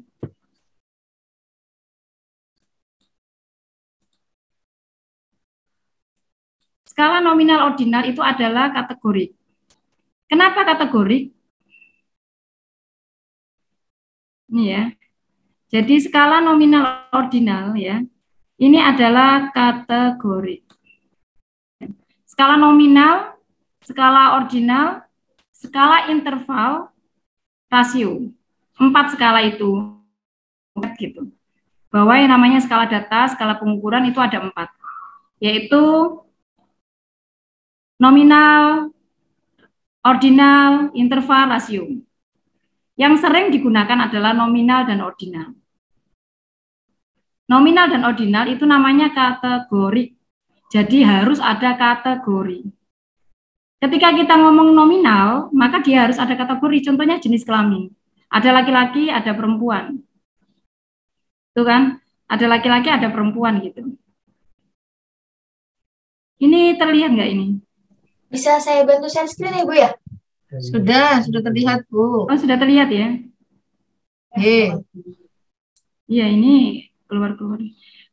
Oke ya, ordinal. Ordinal deskripsi di sini ya. Jadi, kalau nominal itu dia hanya membedakan atau diskriminasi saja. Jenis kelamin, golongan darah. Jadi dia hanya membedakan ya. Kalau kita ngapalin kayak gitu. Nominal membedakan. Kalau ordinal membedakan dan ada jenjang atau tingkatan. Jadi kalau kita ngetes contoh jenis kelamin. Jenis kelamin itu nominal atau ordinal gitu. Jenis kelamin nanti akan dibagi menjadi laki-laki dan perempuan. Berarti hanya membedakan. Tidak ada tingkatan mana laki-laki yang lebih baik atau perempuan yang lebih baik. Berarti nominal karena tidak ada tingkatan. Beda dengan tingkat pendidikan. Tingkat dasar, menengah, tinggi, berarti ada tingkatan. Membedakan dan ada tingkatan. Nah, itulah yang namanya ordinal. Jadi kalau nominal membedakan, kalau ordinal ada tingkatan, kalau interval di situ ada diskriminasi, jenjang, jarak gitu ya. Contohnya suhu badan. Interval rasio bedanya, kalau rasio ada 0 absolut, kalau interval tidak. Dari cara mengingatnya seperti itu. Maksudnya 0 absolut itu bagaimana? Contoh umur, ada 0 hari kan? Nah, itu namanya umur. Kalau interval tidak, dia tidak ada 0. Suhu itu tidak dimulai dari 0 Celcius, tapi 36 kalau suhu manusia kan gitu. Contoh seperti itu. Oke, lanjut. Ini tadi ya, Pindo ya. Nah, tapi ketika kita mengkategorikan harus ada dasar, lazim, dan bisa juga recording, jadi macam-macam. Lanjut. Oke, lanjut. Lagi Bu. Ini tadi sudah. Oh, tadi sudah ini. Ke bawah.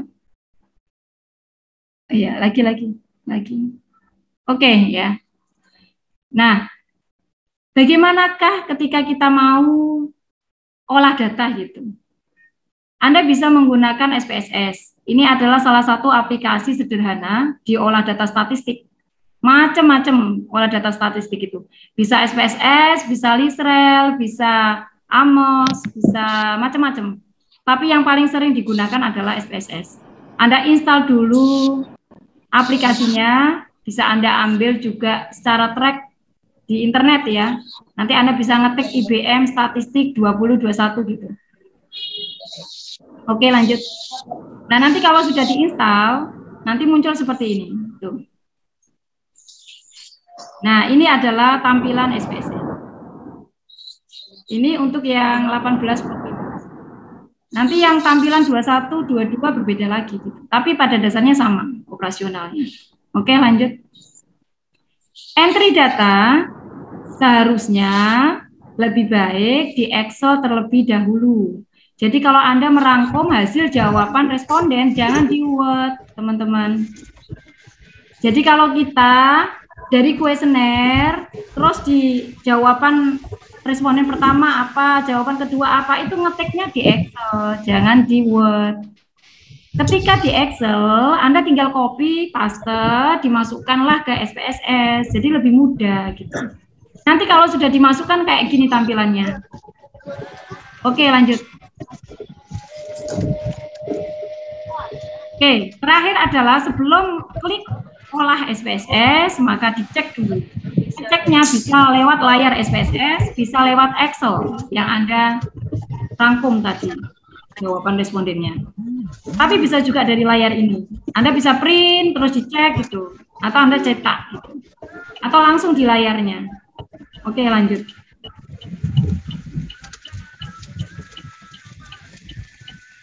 Oke, lanjut aja. Ini tadi sudah. Kita ke statistik ya. Tadi hipotesis sudah saya jelaskan di awal singkat, bahwa yang namanya hipotesis itu dugaan sementara dari penelitian. Bisa HA, bisa H0 dan HA. Oke. Lanjut. Oke, ini terakhir ya. Ini adalah slide saya terakhir. Sebelum nanti saya tunjukkan contoh-contoh SPSS. Biar lihat gitu, seperti apa sih kalau misalnya kita ngolah gitu. Kenapa ini saya tampilkan? Saya berharap bahwa ketika mengikuti kuliah pakar ini, uji statistik yang selama ini menjadi momok yang ditakutkan semua peneliti, itu menjadi menyenangkan buat dikaji gitu. Jadi layar ini adalah rangkuman dari uji yang digunakan pada saat Anda meneliti. Jadi uji statistik apa yang digunakan, itu sudah saya rangkum di sini. Jadi pada saat Anda ingin bertanya, kok saya penelitiannya ini, skala datanya ini, terus uji statistiknya apa ya? Apa benar ya uji statistiknya ini? Apa tepat ya? Nah, itulah statistik ya. Statistik itu memberikan petunjuk bagaimana kita sebagai peneliti bisa akurat gitu. Jangan sampai pada saat kita sudah ngolah, ternyata salah uji yang kita gunakan. Maka ini penting gitu. Untuk tahu pengertian dari masing-masing nanti bisa dicari di buku literatur. Bisa pakai statistik penelitian, bisa pakai buku metodologi penelitian. Tapi yang pasti nama-nama ini saya berharap itu jadi familiar gitu. Ketika orang bertanya, saya penelitiannya ini, skala data variabel saya ini, maka uji saya apa gitu. Ini menjawab itu. Yang pertama ya, tadi seperti yang saya jelaskan, bahwa Anda harus paham dulu apa itu nominal, apa itu ordinal, apa itu interval, apa itu rasio. Setelah paham itu, maka disinilah uji itu akan ditentukan. Karena itu melihat itu semua, di definisi operasional. Di setiap penelitian ada namanya definisi operasional. Disitulah skala data ditulis. Disitulah uji statistik ditentukan. Jadi kalau skala data Anda salah, maka uji statistiknya otomatis salah. Sama juga kebalikannya, ketika Anda menampilkan uji statistik tanpa melihat skala data di definisi operasional Anda, ya salah gitu. Jadi dua-duanya berkaitan. Yang pertama, skala data. Kita lihat di sini, ini rangkuman ya. Jadi saya tidak perlu menjelaskan satu-satu, tapi namanya gitu. Paling tidak Anda harus ingat gitu. Ketika skala data di definisi operasional adalah ordinal, maka pilihan alternatifnya ini semua gitu. Tinggal kita lihat sekarang, Anda nelitinya korelatif ataukah komparatif? Yang bagaimana yang korelatif, yang bagaimana komparatif gitu ya pertanyaannya. Ketika penelitian itu membandingkan, membedakan, maka itulah yang dikatakan komparatif. Yang biasanya judulnya itu perbedaan, perbandingan, pengaruh, apa terhadap apa, tapi di situ isi di dalamnya membandingkan, yaitu berarti komparatif. Tapi kalau ingin melihat hubungan, pengaruh, menghubungkan, mempengaruhi, menyebabkan terjadinya, mempengaruhi terjadinya, menghubungkan faktor resiko, maka disitulah yang dikatakan korelatif. Dan pilihan ujinya ini semua. Ketika komparatif, maka pilihan ujinya banyak sekali. Dilihat dari apanya? Sampelnya nanti. Kemudian juga ada Kotak ini saya harap ini bisa jadi panduan gitu ya, mudah-mudahan bermanfaat ya. Sehingga nanti pada saat Anda meneliti, Anda bisa cek dari kotak ini gitu. Saya cocoknya uji mana gitu, kalau judul saya ini gitu. Yang pertama ketika kita neliti pengaruh, hubungan, faktor risiko, ada hubungan atau tidak, ada pengaruh atau tidak, maka Anda bisa lihat, ketika datanya interval atau rasio, maka pilihan ujinya ini. Bisa person, product, moment, bisa multiple correlation, bisa regresi. Namanya saja yang penting tahu dulu. Nanti dibaca ya masing-masing. Kemudian nominal. Kalau skala datanya itu nominal, bunyi di definisi operasional, variabel ini adalah skala data nominal, maka T-square, Exact-Fisher, kontingensi, koefisien, itu adalah pilihannya. Ketika ordinal, maka bisa memilih Spearman rank, kendal tahun. Dua pilihan itu, bisa menggunakan Spearman rank, bisa menggunakan kendal tahun. Gitu ya. Ketika komparatif, saya ingin membedakan, membandingkan, maka nanti Anda harus lihat dulu, apakah komparatifnya itu pengaruh, ataukah perbandingan apa dengan apa. Nah, ini korelasi dan independen itu maksudnya itu. Ada judul, kita ingin membandingkan, tapi judulnya hanya seperti ini. Pengaruh kejadian asfiksia terhadap pemberian ASI eksklusif. Misalnya seperti itu ya. Atau pengaruh ASI eksklusif terhadap kejadian asfiksia gitu. Tergantung dari sudut mana Anda mau mengkaji dulu gitu. Nah, disitulah yang dikatakan korelasi, tapi perbandingan gitu. Jadi nanti itu ada kelompok yang eksekutif, ASI eksklusif, ada kelompok yang tidak gitu. Terus nanti asfiksia atau ada kelompok yang ini nanti bagaimana gitu. Atau bisa juga independen gitu. Anak yang diare misalnya ya, perbandingan kejadian diare antara bayi yang diberikan ASI eksklusif dengan bayi yang tidak diberikan ASI eksklusif. Jadi di belakangnya itu ada 2 ekor gitu. Ada apa dan apa gitu. Nah, itulah yang dikatakan independen. Jadi kalau ada judul riset yang belakangnya itu antara apa dan apa dengan apa gitu, membandingkan gitu ya. Maka itulah namanya independen. Tapi kalau dia hanya satu paragraf pengaruh apa dan apa, itulah yang dikatakan korelasi. Rahman ya? Pilihan ini gitu. Ketika K-sampel bagaimana Bu? Ternyata banyak Bu kelompoknya, nggak hanya ASI eksklusif, tidak eksklusif. Saya pengen kelompoknya banyak gitu. Ya itu namanya K-sampel. Lebih dari 2 itu sudah dikatakan K-sampel. Nanti bisa pakai one way ANOVA, pakai macam-macam gitu ya. Ini ya tergantung skala data. Jadi membacanya dari sini. Skala datanya apa, jenis penelitiannya apa, terus ujinya apa.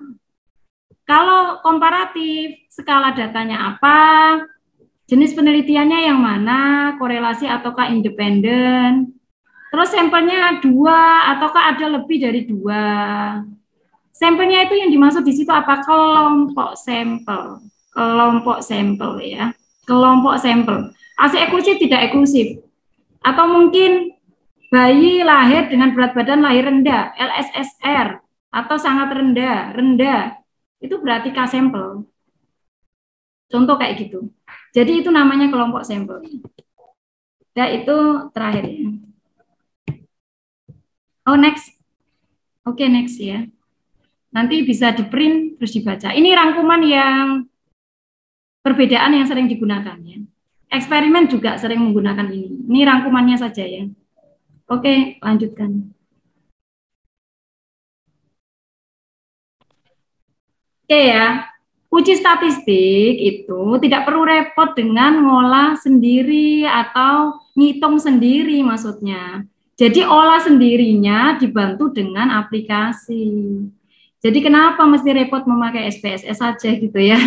Jadi nggak perlu repot-repot ngitung pakai rumus kayak zaman dulu gitu ya. Tapi sekarang itu semua dibantu dengan program. Yang penting Anda tahu itu tadi. Saya mau olah data, ujinya namanya Chi-square gitu. Saya mau olah data, ujinya t-test independen gitu. Saya mau olah data, ujinya namanya uji parity test gitu. Yang penting Anda tahu itu. Setelah itu program yang akan ngolah gitu. Next, oke, next ya. Oke, next. Nah, ini contoh-contohnya ya. Saya hanya ingin memperlihatkan saja. Kalau sudah diolah, itu contohnya kayak gini nih hasilnya. Lagi, ini contohnya yang Chi-square ya. Yang kalau kita nanti mau ngolah Chi-square, itu hasilnya kayak gini nih. Oke, lagi lanjut. Nah, ini yang t-test, yang uji perbedaan. Kalau nanti ngolah t-test, itu hasilnya kayak gini nih. Di situ sudah ada nilai P-nya, artinya tidak bermakna.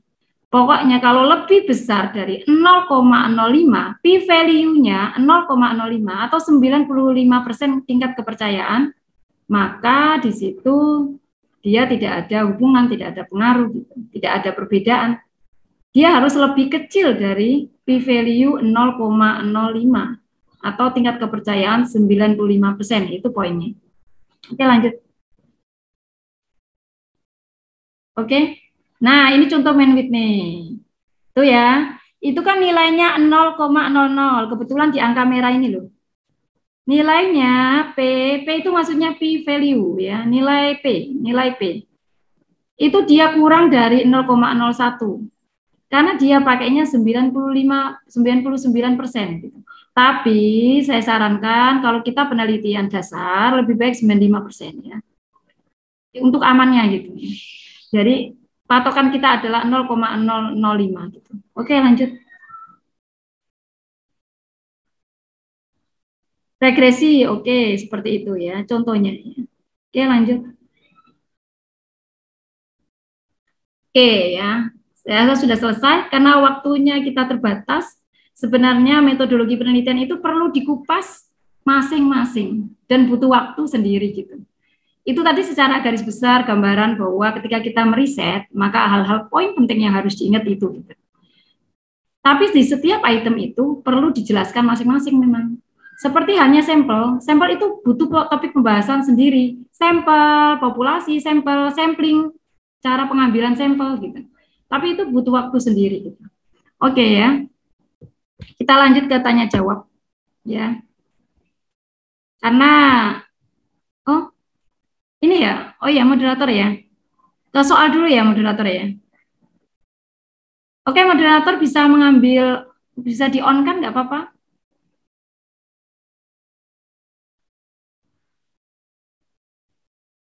Kameranya bisa di-on kan? Oke.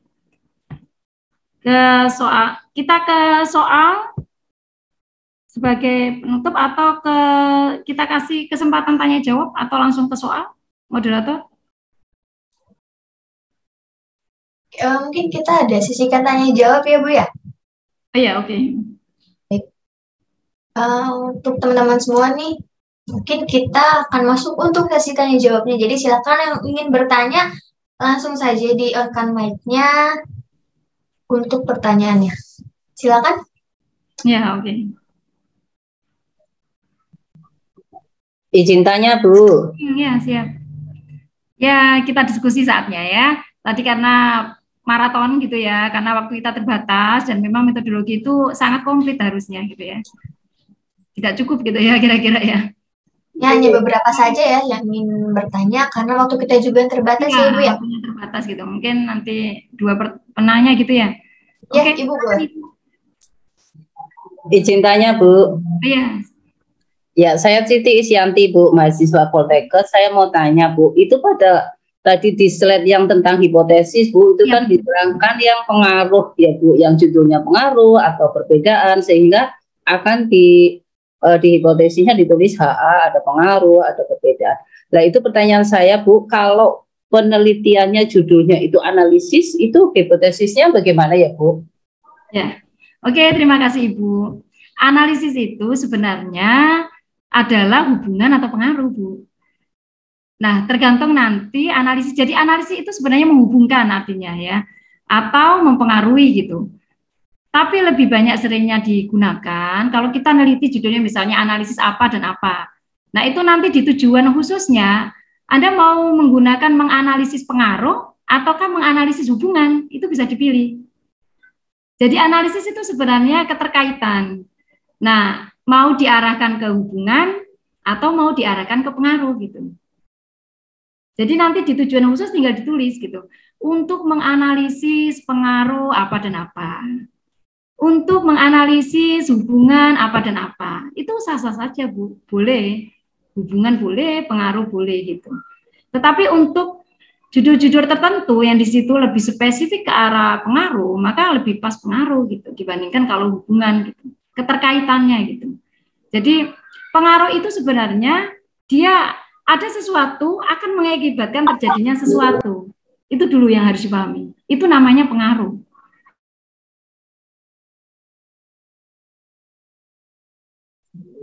Itu berarti nanti HA-nya lebih dari satu ya, Bu. Maksudnya kalau analisis kan berarti kemungkinan banyak faktor ya, Bu. Tidak hanya satu atau dua.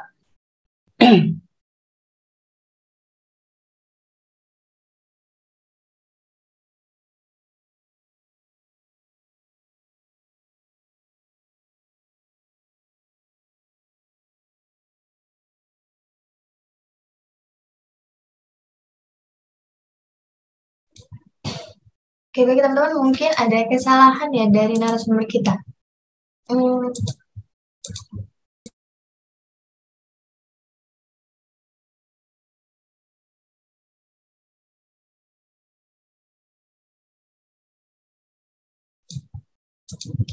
baik, mungkin bisa kita lanjutkan saja untuk sesi selanjutnya ya. Nanti ada rekan saya yang akan menyampaikan informasi untuk teman-teman semua di sini.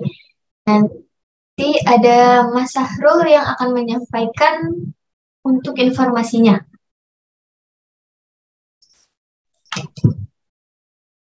Silakan untuk Mas Sahrul. Iya, baik. Terima kasih Mbak Naya selaku moderator pada kesempatan siang hari ini. Dan mohon maaf teman-teman semuanya, adik-adik, dan tentunya kakak-kakak semuanya mau ganggu kegiatannya sebentar, sembari juga nanti menunggu ibunya join lagi ya, dikarenakan mungkin ada kondisi jaringan internet yang kurang stabil ataupun juga mungkin jaringannya yang terputus. Baik, mohon izin sebentar. Bismillahirrahmanirrahim. Assalamualaikum warahmatullahi wabarakatuh. Waalaikumsalam warahmatullahi wabarakatuh. Selamat siang semuanya, salam sejahtera, shalom, om swastiastu, namo buddhaya, salam kebajikan. Pertama-tama mungkin saya tak bosan-bosannya untuk memperkenalkan diri saya ya. Jadi salam kenal. Oke, sebentar. Oh, Ibu Dokter Ita sudah terhubung kembali ya? Itu tadi kok sinyalnya hilang ya dari layar komputer ya. Oh ya sudah, Akhirnya kalau itu lewat HP-nya. dilanjutkan dulu aja Ibu biar tidak terpotong karena kebetulan ini Oh tadi iya sesi tadi diskusinya kepotong enak ya. banget tadi nih. Oh iya sinyalnya hilang tadi. Silakan Ibu. Oke, terima kasih ya. Jadi gini ya, analisis itu sebenarnya itu adalah menghubungkan atau mempengaruhi gitu. Tergantung dari judul Anda. Jadi misalnya kalau di situ kok pengaruh itu harus dia untuk melihat apakah ini termasuk punya saya termasuk pengaruh, apakah termasuk hubungan, maka Anda bisa ngetes gitu. Kalau pengaruh itu dia harus mengakibatkan sesuatu gitu. Ini sebab mengakibatkan sesuatu. Salah satu contoh misalnya ya, pengaruh status gizi terhadap kejadian PPLR gitu. Ini kadang ada kadang enggak gini ya sinyalnya yang komputer ini loh ya. Ini bisa didengar ya suara saya ya? Bisa, Bu. Jadi contohnya status gizi misalnya. Status gizi, pengaruh status gizi terhadap kejadian PPLR gitu. Nanti kan dilihat, kalau status gizi ibu hamilnya bagaimana, bayinya lahir PPLR atau tidak kan gitu. Nah itu harus diawali dengan status gizi dulu, baru bagaimana PPLR-nya kan gitu. Nah itulah yang dikatakan pengaruh gitu. Tidak bisa dibalik seperti ini. Pengaruh kejadian PPLR terhadap status gizi ibu hamil. Nah itu Bu, itulah pengaruh gitu. Jadi pengaruh itu tidak bisa dibalik antara variabel yang satu dengan variabel yang lain. Jadi harus ada sebab menjadi efek gitu. Jadi ada sebab, kemudian terjadilah efek sesuatu gitulah. Itulah pengaruh. Kalau hubungan itu dia bisa dibalik dua-duanya gitu. Contoh misalnya hubungan pengetahuan ibu dengan manajemen laktasi gitu. Maka di situ kita kalau ingin melihatnya secara misalnya kalau pengetahuannya baik maka laktasinya harus baik gitu. Tapi belum tentu juga orang yang laktasi bagaimana pengetahuannya juga bisa dilihat dibalik seperti itu gitu. Misalnya orang yang laktasinya sesuai itu pengetahuannya bagaimana baik atau tidak gitu. Nah bisa seperti itu gitu. Nah itu namanya hubungan gitu. Jadi bisa dibolak-balik. Itu bisa dikatakan hubungan. Tetapi biasanya Bu, sepanjang yang saya lihat pada saat meriset beberapa riset di KTI, skripsi, tesis, kemudian doktor misalnya disertasi, yang diawali dengan analisis itu biasanya adalah pengaruh. Jadi beberapa penelitian itu mempengaruhi yang dilihat. Jadi menganalisis apa dan apa gitu. Pengaruh apa dan apa. Faktor-faktor apa yang mempengaruhi gitu. Jadi analisis faktor-faktor yang mempengaruhi. Nah, itu analisis faktor namanya gitu. Analisis pengaruh faktor apa dengan apa terhadap apa. Nah, satu lagi ya, bahwa ketika kita menyantumkan pengaruh itu mesti terhadap. Kalau hubungan itu dengan gitu. Seringkali beberapa peneliti itu salah gitu. Ketika nuliskan pengaruh dengan gitu. Atau hubungan terhadap gitu. Jadi kalau pengaruh itu ya terhadap gitu. Pengaruh apa terhadap apa. Kalau hubungan apa dengan apa gitu. Seperti itu, Ibu. Tadi Ibu siapa ya tadi yang nanya ya? Siti Sianti, Bu. Oh ya, Ibu bagaimana Ibu? Nggih. Jadi nanti ya. Jelas, Bu. Nggih, tapi gini, Bu, nyun sewu. Itu kalau analisis atau faktor-faktor itu kan tidak cuma satu ya Bu, contohnya ya, betul. Lah itu berarti di hipotesisnya nanti HA-nya itu bisa 2 atau 3 atau 4 ya Bu, tergantung. Ya, sampel itu namanya ya. Betul Bu, benar. Makanya bisa menggunakan tadi ya. Tapi ketika analitik Bu, itu harus dihubungkan satu persatu dulu Bu. Nah itu harus dipahami dulu bahwa ketika kita neliti banyak faktor itu tidak terus kemudian yang diolah datanya langsung hanya faktor-faktor yang mempengaruhi terjadinya gitu. Tapi harus dulu satu-satu. Faktor apa terhadap apa? Pengaruh faktor apa terhadap apa? B, pengaruh faktor apa terhadap apa? C, pengaruh faktor apa terhadap apa? Jadi dirinci dulu satu-satu faktornya. Itulah yang maksudnya tadi analitik itu. Jadi satu persatu dulu pengaruhnya. Baru terakhir itu yang dinamakan uji bivariat. Analitik itu boleh neliti sampai bivariat, boleh sampai ke multivariat, tergantung peneliti. Peneliti mau, Bu, saya ingin tujuan penelitian saya sampai semua faktor-faktor yang mempengaruhi gitu. Berarti nanti bivariat dulu. Pengaruh faktor apa terhadap apa, pengaruh faktor apa terhadap apa. Baru terakhir ngolah multivariat. Faktor-faktor yang mempengaruhi terjadinya. Nah, disitulah nanti pakai regresi logistik ataukah regresi linier. Tadi makanya di opsi kotak tadi ada pilihan regresi di akhir. Chi-square atau regresi. Terakhirnya kan ada regresi di situ. Jadi regresi itu digunakan jika si peneliti ingin meneliti lebih lanjut sampai ke multivariat. Nah, uji statistik apa yang digunakan untuk multivariat? Ada dua, Bu. Regresi logistik, regresi linier. Regresi logistik seringkali digunakan pada data-data yang kategorik. Yang dikategorikan seperti baik cukup kurang kalau di pengetahuan, kalau jenis kelamin laki-laki perempuan gitu. Tapi kalau regresi linier digunakan kalau data itu angka, tidak ada kategori. Jadi dia berbentuk angka, bisa interval, bisa rasio skala datanya. Seperti itu ya. Itu penjelasannya. Jadi pada saat kita meneliti analisis faktor-faktor, maka olahannya bisa univariat, bivariat, atau univariat, bivariat, multivariat analisis datanya. Jadi 3 kompleks. Dan ada yang peneliti, saya ingin nelitinya tapi hanya sampai pengaruh faktor ini terhadap ini apa gitu. Nggak sampai ke faktor-faktor gitu. Ya tidak apa-apa. Di dalam riset itu boleh, Bu, seperti itu.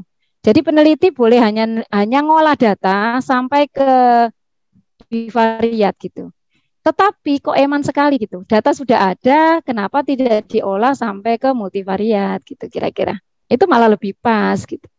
Karena data sudah ada, kan lebih pas kalau itu nelitinya multivariat gitu. Jadi nanti ada 3 olahan, univariat, bivariat, multivariat. Bivariat menghubungkan semua faktor masing-masing, multivariat semuanya jadi satu. Oke itu.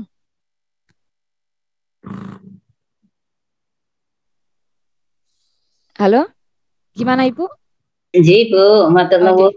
Nggih, sami-sami. Tadi ada di chat itu ada yang nanya golongan darah itu berarti skala datanya apa gitu ya.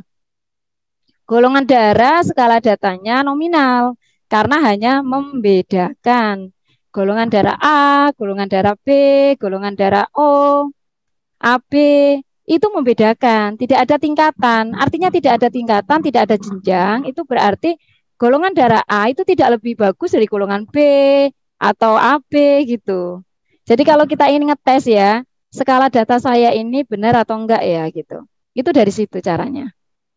Apakah ini membedakan saja atau ada tingkatan, ada jenjang gitu. Contoh golongan darah. Golongan darah itu hanya membedakan, tidak ada tingkatan gitu. Nah, itu baru kita tahu, oh ini nominal, oh ini ordinal gitu. Karena sering sekali keliru di situ ya, antara nominal dan ordinal. Oh ini masuk nominal, oh ini masuk ordinal gitu. Seperti halnya pengetahuan, baik, cukup, kurang, itu membedakan dan ada tingkatan gitu. Jadi antara yang baik, yang cukup, yang kurang ya jelas berbeda gitu. Seperti itu. Oke. Mohon izin Ibu, saya tadi yang bertanya golongan darah. Oh iya. Oke. Mohon izin pencerahan lagi. Nanti golongan darah kan berarti nominal ya Ibu ya, karena memang siap. Setara gitu. Hanya membedakan gitu ya. Ya. Kalau AC eksklusif dan tidak AC eksklusif Ibu, mohon petunjuknya. Apakah juga nominal atau ordinal ya? Oh iya. Jadi sekarang gini, kalau kita mau ngetes ya, ini saya mau juga tidak hanya menjawab gitu, biar juga bisa ngetes sendiri gitu. Pemberian AC eksklusif dibedakan menjadi AC eksklusif, AC non eksklusif, atau memberikan dan tidak memberikan. AC eksklusif, AC non eksklusif, atau memberikan tidak memberikan AC eksklusif. Sama itu sebenarnya ya. Nah, memberikan AC eksklusif, tidak memberikan AC eksklusif, pemberian AC eksklusif, pemberian AC non eksklusif itu sebenarnya hanya membedakan. Membedakannya bagaimana gitu. Ada tes gitu, pemberian AC gitu. Antara yang kelompok eksklusif, ada yang tidak non eksklusif, itu memiliki jenjang yang berbeda atau tidak gitu. Jenjang yang berbeda atau tidak itu bagaimana? Apakah kelompok ini akan bisa naik ke kelompok yang lain gitu? Ketika sudah non eksklusif apa bisa jadi eksklusif? Kan tidak. Jadi hanya membedakan gitu. Tidak jenjang gitu. Contoh ya, misalnya SD, ada yang SMP, kemudian ada SMA, maka di situ ada jenjang gitu. Tapi kalau eksklusif, non eksklusif, oh ini yang kelompok eksklusif, ini yang kelompok non eksklusif, dia tidak jenjang, tidak melanjutkan ke titik berikutnya kan gitu. Nah itu yang namanya nominal. Jadi hanya membedakan saja gitu. Oh ini kelompok ini dan ini gitu. Tidak mana yang lebih gitu. Kita juga tidak bisa mengatakan bahwa yang eksklusif itu jenjangnya lebih tinggi dibandingkan yang non ek. Tidak bisa Bu gitu. Parameternya apa? Kayak contohnya misalnya baik cukup kurang, kita bisa mengatakan itu. Oh ya, karena kalau baik skornya segini nih. Kalau cukup segini, nah berarti ada jenjangnya gitu. Nah kayak gitu. Jadi semua hal yang hanya membedakan itu nominal gitu.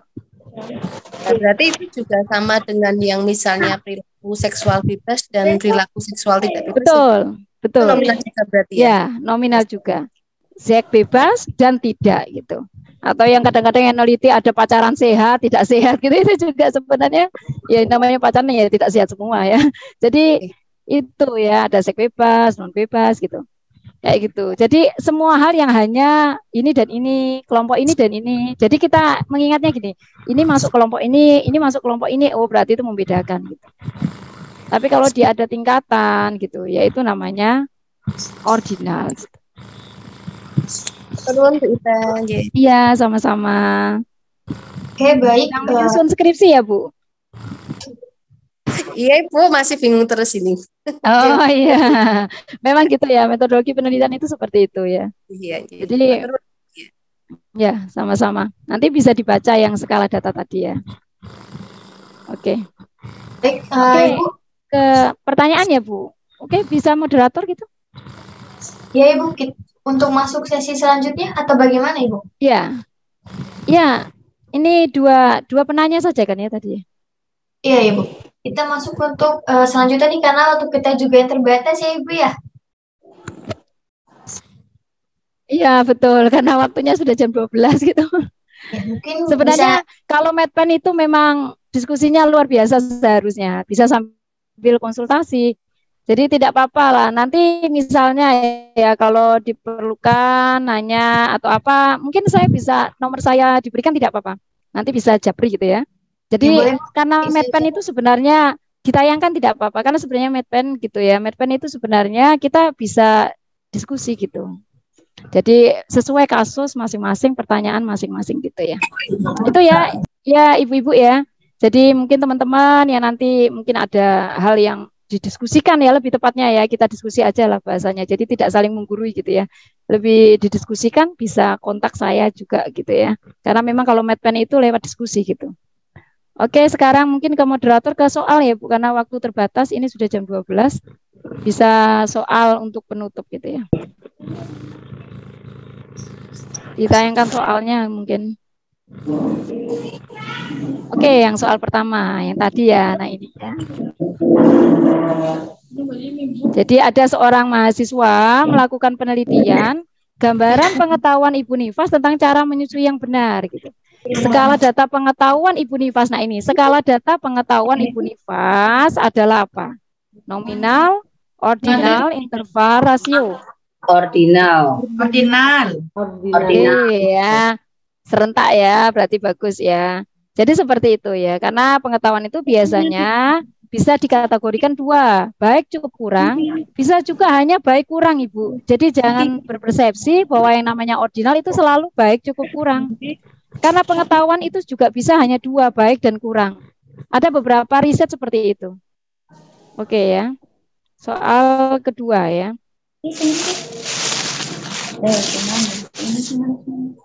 Soal kedua. Next, soal kedua. Ternyata sudah pengen tahu ordinal ya. Mungkin ini untuk soal-soal di Kahoot ya Ibu ya? Oh iya. Oke. Oh iya. Nanti soal keduanya nanti teman-teman bisa menjawabnya lewat sesi Kahootnya. Oh iya, oke nah, gitu. Ya siap kalau gitu ya. Oke ya. Sudah Ibu, jadi sudah saya rasa pertemuan kita sudah. Saya sangat senang sekali bisa diberikan kesempatan oleh Yapindo untuk sharing ya, sharing metodologi penelitian karena kebetulan saya juga olah data gitu ya. Karena kebetulan saya juga pengampuh mata kuliah Medpen, iya juga pengampuh mata kuliah SPSS dan statistik juga iya. Jadi kebetulan ketika KTI, skripsi, S2, S3, saya juga ikut banyak sekali penelitian statistik, pelatihan-pelatihan olah data. Jadi teman-teman bisa kita sharing gitu ya. Saya sangat terbuka. Anda bisa anggap saja seperti halnya teman gitu ya. Karena saya senang sekali seperti itu ya, diskusi keilmuan tentang Medpen gitu, senang sekali. Statistik apalagi ya.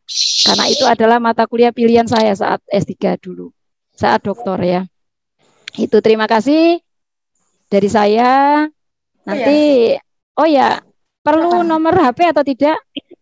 Kisarannya Ya nanti di share aja ya oleh panitia gitu. Nanti Terima saya kasih. untuk nomor WhatsApp. Oh ya, silakan gitu ya. Saya sangat terbuka. Anda bisa sharing, diskusi dengan saya. Terima kasih banyak sudah mengikuti kuliah pakar. Mudah-mudahan apa yang saya sampaikan bermanfaat ya.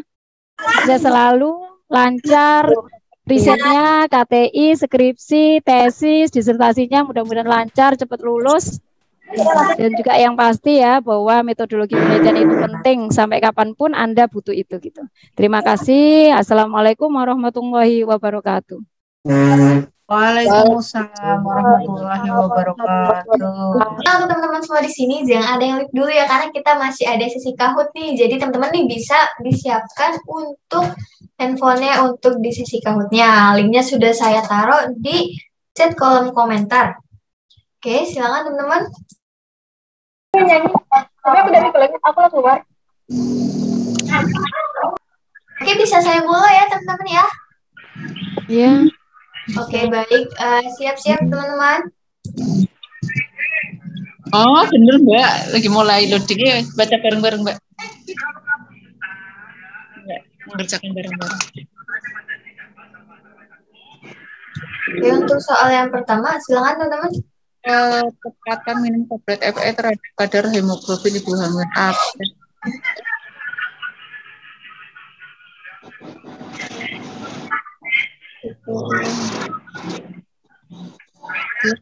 Ini pengaruh kecepatan jenis apa? Jenis deskripsi. Tulisan ini. Deskripsi.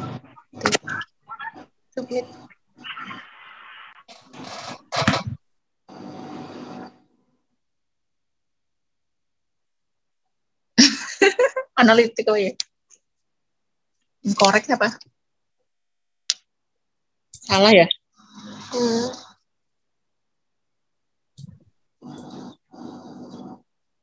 Oke, next untuk soal berikutnya. Manakah narasumber kita mengajar perkuliahan Universitas Jepara?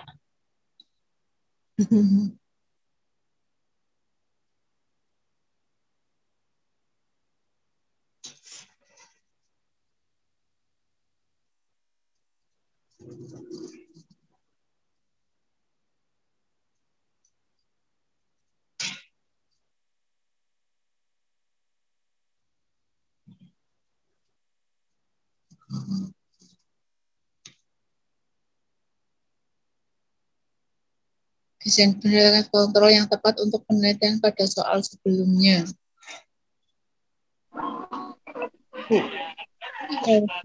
Kontrol terus menerus.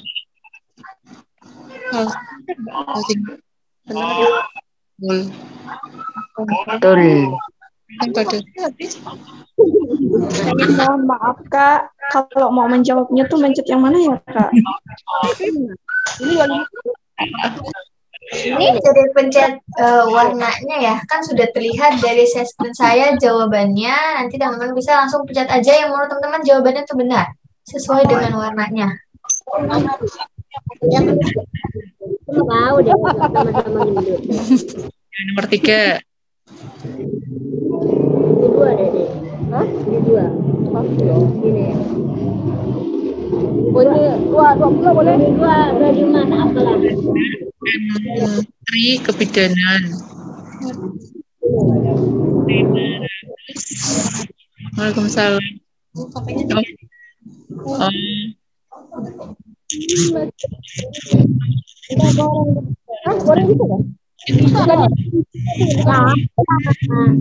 Kalau ada bikin sama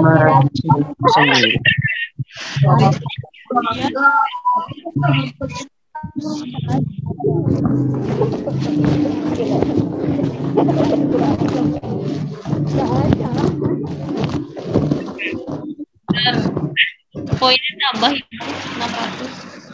Tambah begini. Oh, salah ya. Yang salah ya? Udah benar. Kalau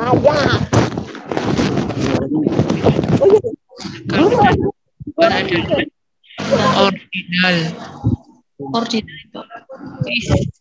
Ini betul. Belajar terus ya, Bu? Enggak belajar angel ya, sejarahku penelitian tambah dihubung-hubung bahasanya susah baik mati.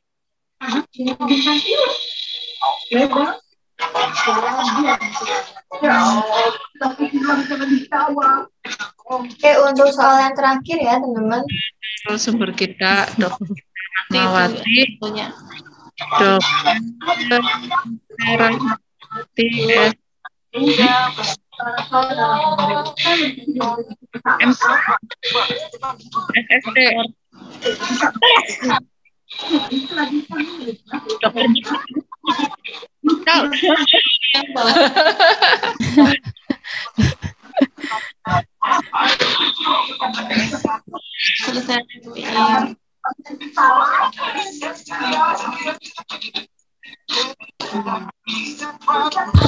Oke, atas nama Catur atau yang ada di posisi pertama, apakah ada?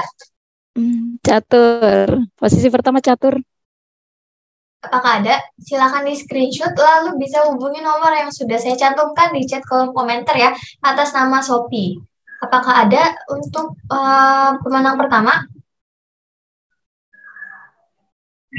Ada, Mbak. Oke, Ibu jangan lupa di screenshot ya untuk nanti bisa dihubungkan ke nomor yang sudah saya cantumkan. Bisa dipahami? Bisa. Oke, baik. Terima kasih teman-teman. Mungkin yang belum berkesempatan nanti untuk kegiatan selanjutnya pasti akan diadakan lagi untuk sesi Kahoot-nya. Jadi jangan berkecil hati nih untuk teman-teman semua. Oke, karena waktu kita juga sudah habis nih teman-teman semua, mungkin bisa saya akhiri ya, Dok ya? Iya. Oke, baik teman-teman. Mungkin itu saja dari saya atau ada dari Dokter Rita ada tambahan? Sudah selesai. Terima kasih. Sudah ya. Baik teman-teman, mungkin itu saja dari saya. Kurang lebihnya mohon maaf. Saya akhiri. Wassalamualaikum warahmatullahi wabarakatuh. Dan teman-teman jangan lupa isi absennya ya untuk nanti tadi sudah saya kirimkan juga untuk absennya. Terima kasih. Ya, terima kasih Kak. Terima kasih semua ya.